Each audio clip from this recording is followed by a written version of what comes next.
cited in the following terms. Number one, the impugned judgment dated 25th of March 24 of the learned full bench of the High Court is set aside to the extent it is or may be inconsistent with this order or the detailed reasons. Number two, the order of the Election Commission of Pakistan dated 1st of March 2024 is declared to be ultra vires the Constitution, without lawful authority and of no legal effect. 3.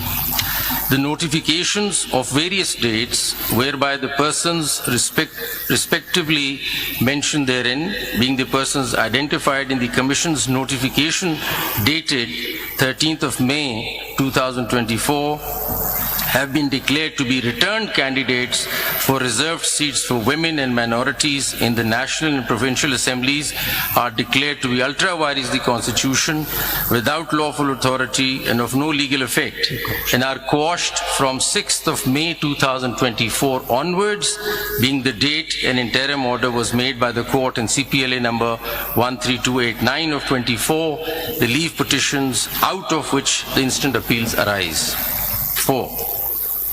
It is declared that the lack or denial of an election symbol does not in any manner affect the constitutional and legal rights of a political party to participate in an election, whether general or by, and to field candidates, and the Commission is under a constitutional duty to act and construe and apply all statutory provisions accordingly.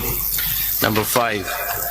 It is declared that for the purposes and within the meaning of paragraphs D and E of clause 6 of Article 51 and paragraph C of clause 3 of Article 106 of the Constitution, Pakistan Tehreek-e-Insaf, PTI, was and is a political party which secured or won the two terms being interchangeable general seats in the national and provincial assemblies in the general elections of 2024 as hereinafter provided. 6. During the course of the hearing of the instant appeals on 27th of June 2024, Learned Counsel for the Commission placed before the court a list of 80 returned candidates for the National Assembly, now MNAs, setting out in tabular form particulars relating to their election.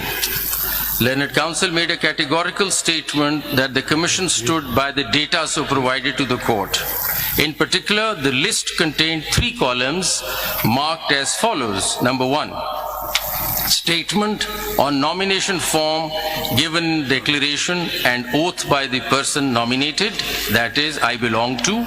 Number 2, certificate of party affiliation under Section 66 of the Election Act 2017. And number 3, statutory declaration affidavit accompanying Section 66 certificate. Number 7, in the peculiar facts and circumstances of the general election of 2024, it is declared that out of the aforesaid 80 returned candidates, now MNAs, those being 39 in all and whose particulars are set out in Annexure A